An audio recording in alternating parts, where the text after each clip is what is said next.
Putin call expected in near future. Incoming National Security Advisor Mike Waltz says Slavoj Žižek, an author for Kyiv Independent, and his article, The Magic Tricks Behind Russia's Propaganda Machine, How Russia's Propaganda Mimics Magic Tricks, using deception and misdirection to justify its war as self-defense. All that and something more we talk over in a Blitz interview with the editor of the Atlantic Council's Ukraine Alert Service, Business Ukraine and Lviv Today magazines publisher, Mr. Peter Dickinson, live very much in our studio. Good afternoon, my name is Henry Keane and we are UATV English, an English-speaking Ukrainian state media in constant persuasion to deliver hard truth in easy terms for the whole free world, directly from Ukraine. U.S. President-elect Donald Trump and Russian dictator Vladimir Putin are expected to hold a telephone call in the coming days and weeks, as Mike Waltz, Trump's nominee for National Security Advisor, confirms. Waltz's comments come shortly after Trump announced on January 9th that plans for a meeting between him and dictator Putin were already in the works. The preparations are underway. You can't enter a deal if you don't have some type of relationship or dialogue with the other side. And we will absolutely establish that in the coming months. That will be a step, and we'll take it from there. Mike Waltz, U.S. National Security Advisor nominee. Waltz did not set a date for the planned meeting. When asked if the talks would include President Volodymyr Zelensky, he said the formats of the meeting had not yet been determined. Switzerland has indicated, though, its willingness to host an in-person meeting between Trump and Putin. Nicolas Bedeau, head of communications at the Swiss Foreign Ministry, confirmed. And Russian Tsar also reacted from the Kremlin and welcomed Waltz, announced Trump's readiness for dialogue on Russia's war against Ukraine, but said no concrete plans had been made and a face-to-face meeting would not occur until after Trump's inauguration on January 20th. Moscow has previously rejected all the terms of peace proposal leaked by Trump's team, one that involved, freezing the front lines, postponing Ukraine's NATO membership by 20 years and deploying European peacekeepers on the ground. While Mike Waltz did not go into specifics regarding the content of the talks or plans for peace, Mike did mention Ukraine's manpower issues and said Kyiv could resolve them by lowering the draft age from 26 to 18.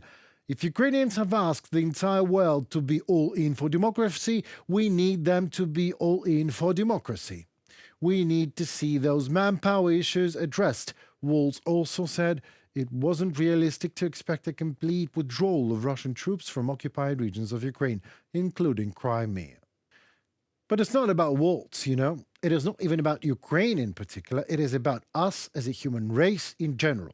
A social species that prefer talking about human values instead of acting for it, when it takes a bigger effort than a Facebook like and share action. Or even worse than that. For example, calling 18-year-old Ukrainian boys all in tool for democracy, while you are literally sitting on the weapons that Ukraine has been craving for 3 years in a row and never got it. Slavoj Žižek, the author for Kyiv Independent, wrote a great article revealing his deep understanding of how propaganda works. Let me quote almost in full this article for you, as I find this article an absolutely comprehensive explanation. Mr. Žižek writes that he occasionally enjoys podcasts explaining the secrets behind well-known magic tricks of any propaganda, the three-shell game, mentalism and levitation.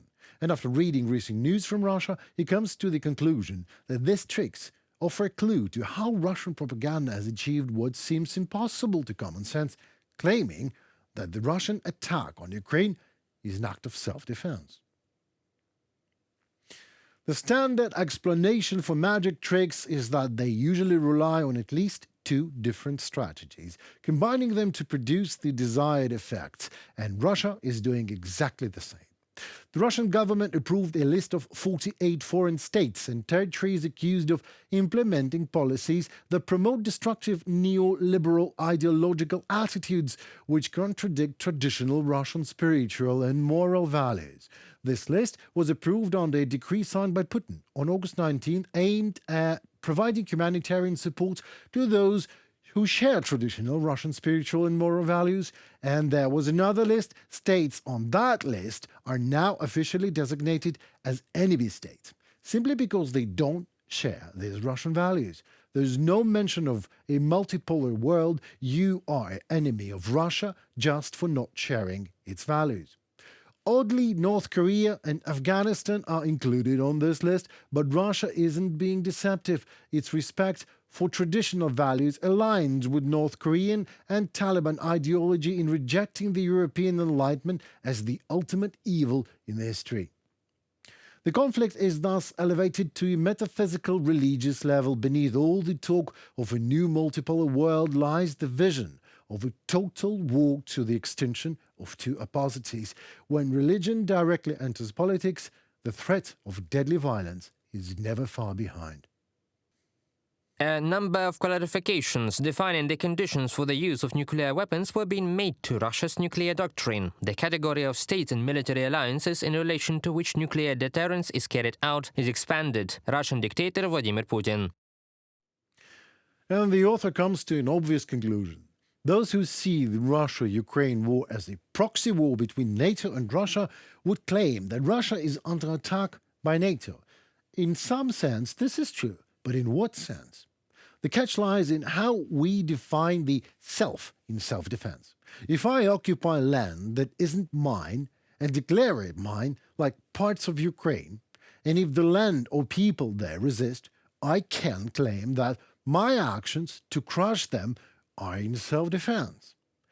And so, abra propagandabra, click, massacre in Bucha all of a sudden turns into self-defense.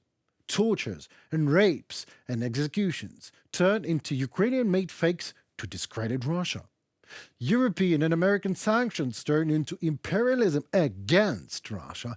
All the war post-Soviet Putin's regime waged Chechnya, Georgia, Ukraine, click, turn into a liberation crusade against rabid Western imperialism.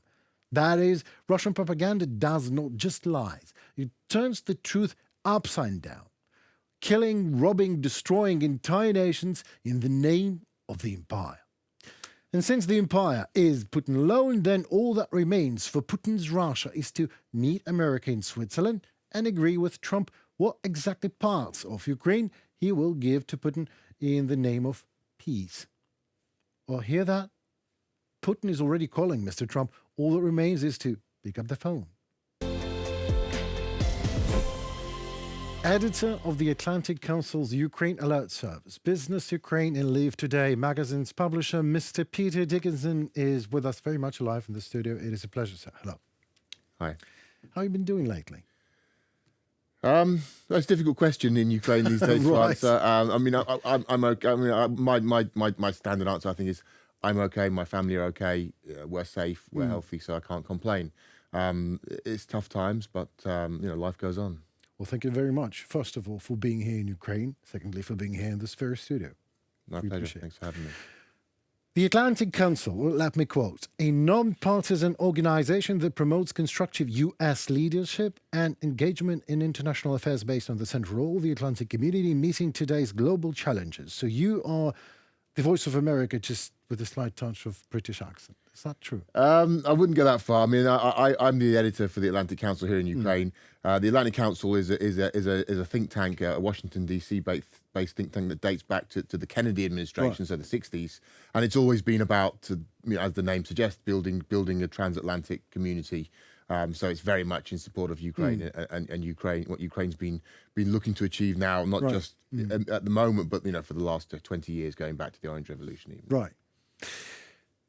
One of your articles, I loved it actually, on New Voice of Ukraine, is titled, NATO poses a threat to Russian imperialism, not Russian security. Nicely put, sir.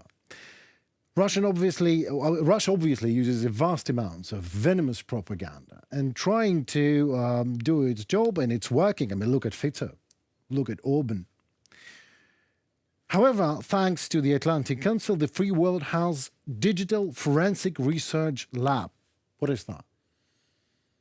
Well, that's what I mean. It's a big organisation. That's one of the branches that does a lot of analysis of especially the information sphere, about what's going on in the information sphere. Disinformation, analysing it, right? Essentially, yes, how it works, how disinformation works, where messages are put out, how they're spread. You know, really sort of forensically analysing this whole process that's become it's become a major factor of the information environment over the last 10 years or so, since social media really became the key source of news for most people.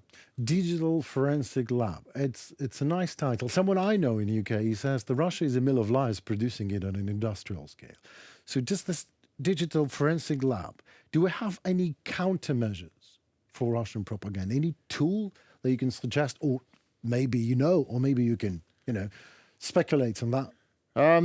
Well, I mean, I think it's a fascinating topic, how to counter the disinformation, and I think going back to this is something I've been involved in for many years, and at first I think there was an expectation, and when I say at first, I'm going back to 2014, around the time of. Of course, that's not when it began, but that's, I think, when people became very aware that Russia was using disinformation as a foreign policy tool. When you say people, pardon me for interrupting you, when you say people, you mean the West? I think, I would say international stroke Western audiences. Right, I think people became very aware of it. They became aware that this was a big factor in Russian foreign policy, and that Russia was investing very heavily in this. And initially, the expectation was, okay, well, let's debunk these lies. Russia says X, Y, Z. Let's debunk them, and let's show that this is not true, and that will be how to resolve the issue. Right.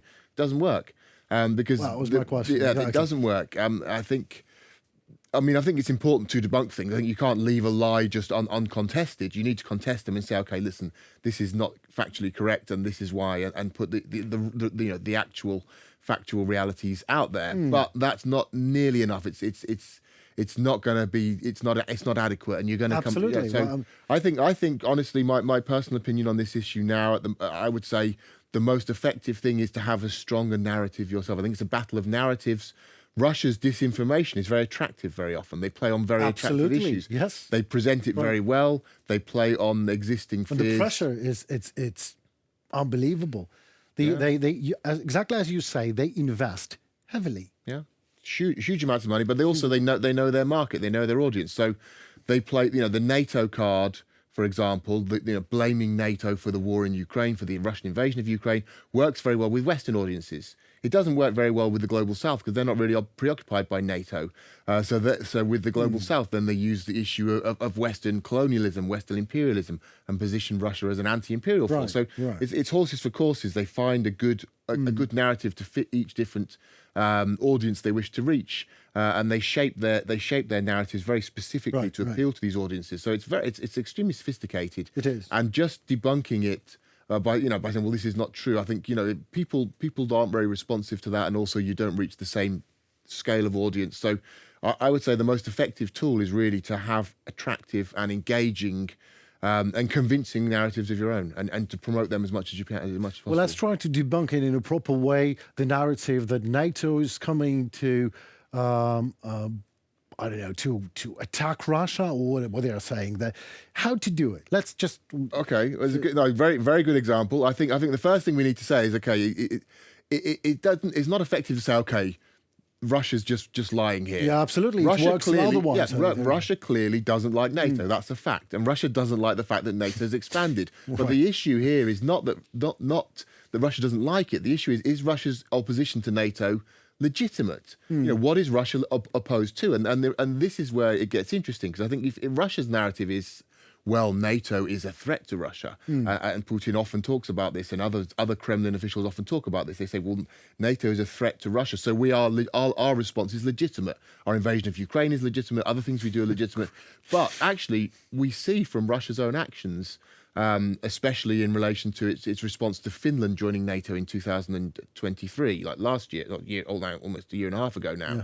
They really did nothing about that. They made no attempt to block Finland's membership of NATO and Finland's accession process.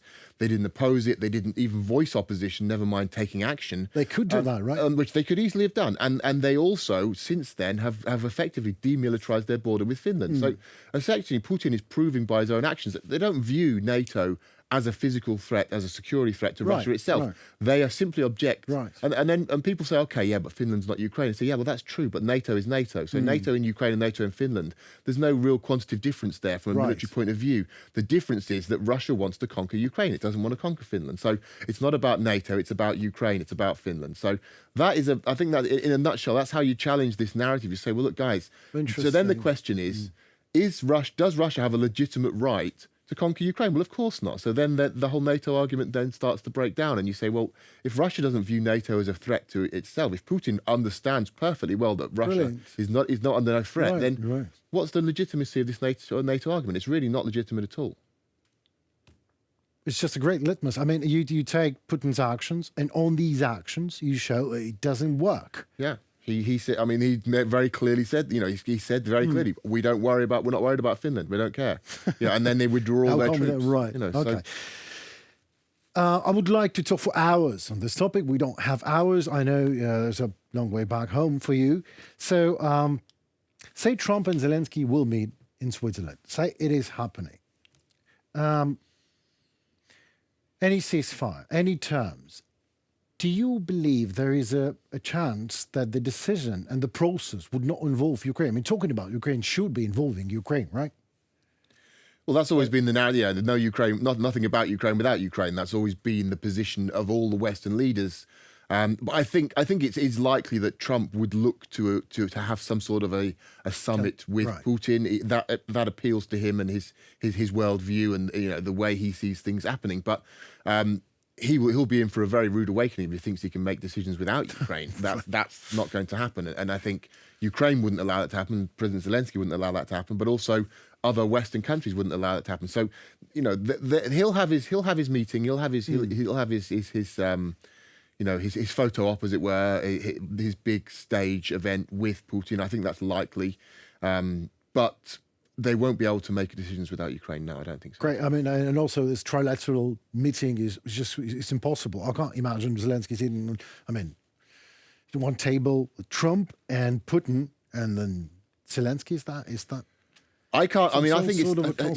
I think it would be very difficult for any Ukrainian leader, President Zelensky or anyone else, to engage directly with the Russians after all that's happened. So I think it would be a case of a deal being brokered and then perhaps being discussed by different sides and then at a technical level agreed. Okay. But I think it would be all sides would look to frame it within a very broad international sort of coalition of different institutional maybe with the Americans, maybe with the European Union involved, maybe even with the United Nations involved, something like that. Okay, another topic that I just craving to discuss with you: North Koreans. I mean, Russia is. Some sources say that Russia is trying to just eliminate every and any sign of North Koreans being involved in this criminal war. Why? If Russia is that big, is doing their best, worst to show it, why just? They're certainly not trying to save their own folk, or are they? Because using the North Koreans, what is the sense in all that? Well, I mean, I think the Russians are, on the one hand, Russia is a huge country with huge resources, and they have a lot of spare capacity. They can recruit a lot more soldiers if they want to. They can bring a lot more troops into the army. They can't do that. Why? But they can't. But they don't want to mobilize because I think Putin is Putin. One of the great paradoxes of Putin is this idea of this. He's an all-powerful dictator. And he's always portrayed as extremely popular, and he has this huge mandate, 80% approval ratings or something like this. I think 88. Why not 98? Exactly.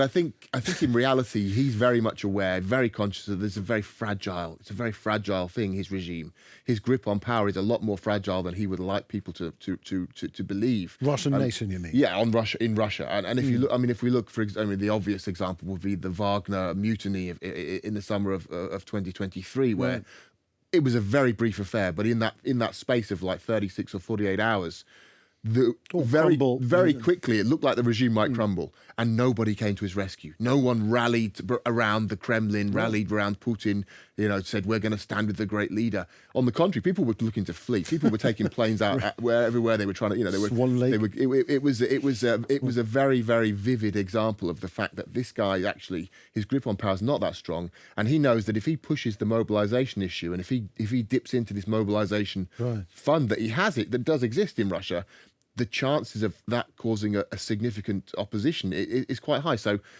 bringing in North Korean soldiers is attractive in that sense. I mean, they've exhausted a lot of their resources. They did the first mobilization. It was very, very unpopular. You had about 1 million Russians fleeing the country.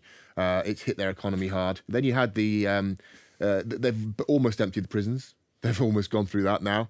They're offering crazy money now for recruits, but even that, volunteers. But even that, the well's starting to run dry there. They're offering guys now 30,000 euros or something just to sign up, and then 3,000 euros a month. That's huge money. I mean, that would be attractive, I think, in a lot of Western countries. In Russia, that's just insane. I mean, not for everybody, but if you're offering people, and especially if you put it into the local equivalent. I mean, 30,000 euros signing on fee for a Russian is potentially life-changing. I mean, they can get real estate for that. They can get property. Then they get their security for their children's education, and you get a big job. Yeah, and so it's that's wild. But even with that sort of money, they're now starting to get to the point where it's difficult to get volunteers. So when the North Koreans are in the mix and say, okay, we can send troops, like, okay, that works, because there's a lot, we're talking about 10,000 now, 12,000 North Korean troops, but North Korea has a lot of troops. Exactly. Well, that was my next question. I mean, how many of them are? Well,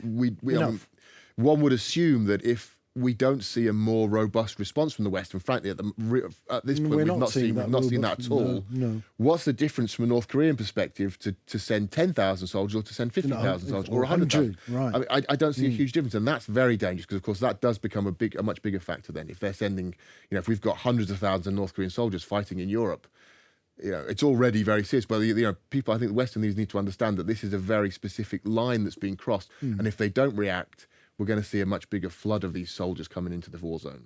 Do you believe the West is going to see this line that you just drew? I think that you drawn that line. No, the North Koreans have crossed that line. I mean, it's a line that was always there. But I think mean, it's always, frankly, the Western response has been... personally, do you believe in that? I think it's a factor. I think it's a significant factor that's now really, it's weighing on them heavily. I think they are aware because one of the things that's always been playing very heavily in Western policy making has been the idea of containing the war in Ukraine. Now, of course, that's a very ugly way of looking at it from a very inhumane way of looking at it. But very pragmatic. But that's the Western response has been, let's contain this. So when you have a large number of North Koreans fighting, okay, they're fighting in Ukraine or in Kursk, in Ukrainian occupied Russia, but they're not going to stay there. They're going to take the experience they're gaining back to Korea, back to the Korean Peninsula, and then that's going to create huge threats for South Korea. Now these guys are coming in, the North Koreans are coming in, they're learning about drone warfare, electronic warfare. Well, everything there is everything. That. I mean, this is the most sophisticated war that's ever been fought, ever.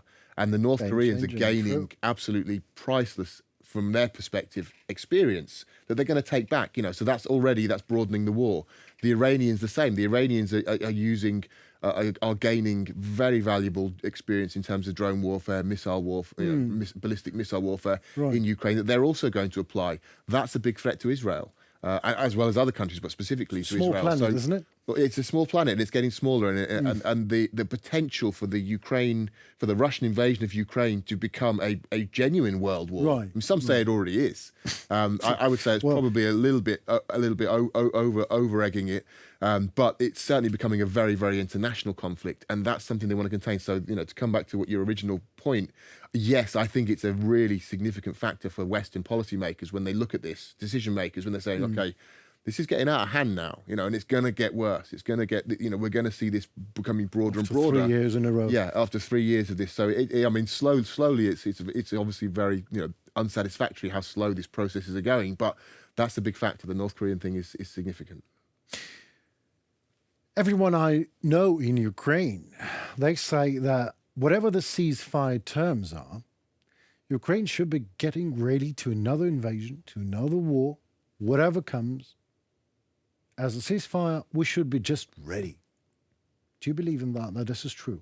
Well, I think certainly, yeah. For the foreseeable future, the threat of further Russian aggression will be Imperialism. there, and that it's never going to go. And if you look at Russia's, the motives here that are driving Russia, Russia's the imperial narratives that Putin and almost everybody in the Russian establishment openly embraces, it's difficult to see how they could ever come to terms with an independent Ukraine. Right. I mean, I think they never came to terms with an independent Ukraine. No. They obviously haven't, and I don't think they ever will. So yeah, in that sense, the threat will always be there. And I think when we talk about a potential peace process in the coming months, the idea, the issue of long-term security guarantees for Ukraine is absolutely central. I think that is the central issue. I think territorially, there's room for negotiations. And Ukraine has more or less said already, we're ready to forego the full liberation of the country militarily and leave that for a diplomatic process, further down the road. Right. Essentially saying, okay, we accept that, but we are not prepared to accept a ceasefire where we're left just in limbo, in geopolitical limbo, without those guarantees. Well, because Ukraine been there already. Yeah, they've been there already. They know what it is, and they understand what's coming. And if Ukraine is left, I mean, if you look at Russia's position, what we hear a lot from Russia, yes, Russia says Ukraine must respect or must recognize the territorial realities on the ground. Okay, I think Ukraine is prepared to discuss that. But what Russia also says, and what Putin has said very consistently, is that Ukraine must be disarmed and it must be neutral. Now, why does, What about the genocide? What about, let's destroy Ukraine to appease Putin. You can't appease a monster. Well, appeasement never works. I mean, it's kind of. How come it's not obvious to the people in the West? Why do I'm a journalist. I consider myself a journalist. So, what do I do as a media to convince people in the West that you cannot hold negotiations with Putin? Because if not, NATO would be strong. Well, there's 3 years in a row. That will be different terms for Ukraine. Maybe the war would be already by now. Well, I mean, if we go back, with the benefit of hindsight, there's various points over the last even 20 years where you can say, well, if we could have stopped Putin here, we could have stopped Putin here. Yeah, that is true. There are very many obvious. There were very many obvious parallels with the rise of Hitler and again appeasement in the 1930s. And you can't avoid those comparisons. I mean, they are obvious. They are obvious. They are glaring. But I think you've always got to bear in mind that Western leaders and Western audiences are approaching this from a position of generational peace. They've lived in peace in their own countries. Now, Western countries have fought wars all over the world many times. Proxies, but they're a long way away. These were wars in Afghanistan or Iraq or somewhere perhaps in Africa or the Falklands War with the British or something like this. They were a long way away. These people have not they have not been in a wartime environment since World War II, and that's their context of war. Century, it's getting there. It's getting towards it. I mean, it's 3 generations. So you're talking about people who have really no concept of war in its truest sense, and they are understandably, I would say, extremely reluctant. I mean, not even reluctant. They can't even really. But there's an absence of knowledge. They can't comprehend the idea of, okay, we may have to go to war with Russia. We may, and they'll do anything to avoid that. And Putin's greatest achievement, I think, this past 3 years, his greatest success has been to intimidate the West. His use of nuclear blackmail, specifically, but also his more broader belligerence, and to intimidate the West, to scare them, to make them take a step back and say, okay, we won't give Ukraine these weapons. We won't allow Ukraine to join NATO. We won't give Ukraine guarantees. We won't allow Ukraine to use the weapons we have given in Russia, for example. All these different restrictions and limitations and half measures and hesitancy, that's all come from Putin's ability to intimidate them, because he understands that they are very, very, to put it mildly, reluctant to enter into anything that might put them in the line of fire. Again, keep it contained in Ukraine. And Putin's been able to exploit that very, very successfully, unfortunately, because of this reluctance in the West. Now, it's hard to break out of that, because that's a really... Is that even possible? Nothing's impossible, but it's really baked into the Western societies that we come. I mean, if we look at where Germany is today and where Germany was 3 years ago when the war was about to break out, Germany's made an incredible leap away from the sort of Shouting. the sort of fundamentalist pacifism that it had for decades after World War II. This terrible legacy of Nazism and Hitler's regime, and they were, the pacifism was like it was almost a religion for the German people, and they couldn't countenance being involved at all. Now, the debate is, do they send ballistic missiles to Ukraine or not? Of them, and how many should they send? How many tanks should they send? How, they are one of the major. They are providing Ukraine with more weapons than almost any other country, any other European country, certainly.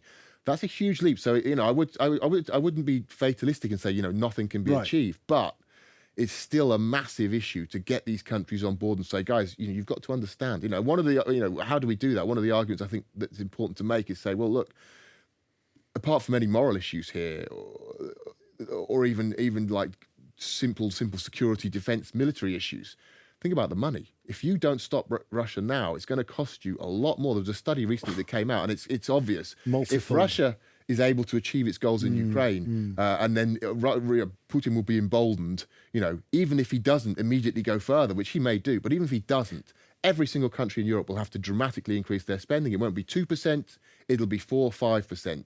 That's a massive expense for all these billions countries. And billions. It's maybe 3 or 4 times more the amount they're now being asked to give to finance Ukraine, which wants to fight for itself. So it really makes no sense policy-wise to say, okay, we're not, we object to spending this on Ukraine. We're not going to do it because the cost of not doing it is so much higher. Mr. Dickinson, thank you so very much for putting all this information in my head to the places that it belongs to, or each shelf. It's brilliant to have you here, and thank you so very much for your effort, expertise, and time. Thank you. My pleasure. Great.